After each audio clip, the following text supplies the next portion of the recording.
ako si Dayan. May konting paalala lang po ako dahil sa nararanasan natin init ng panahon.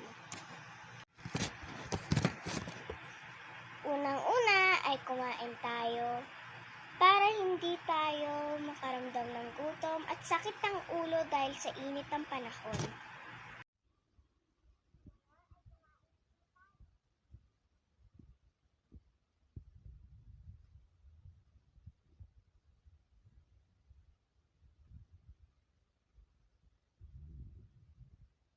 Ito ang aking last na subo.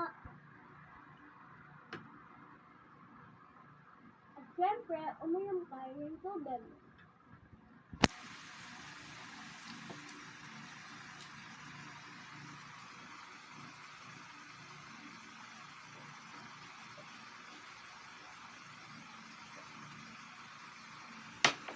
At syempre, wag po natin kakalimutan na maligo. Para maiwasan natin ang init na pakiramdam, para maging presko. Sharon, nandito na po ako. Kakatapos ko lang po maligo. Presko na po ako ngayon.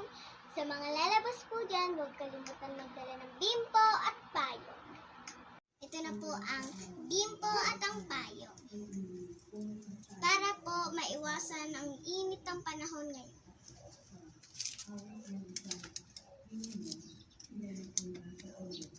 Bye-bye po!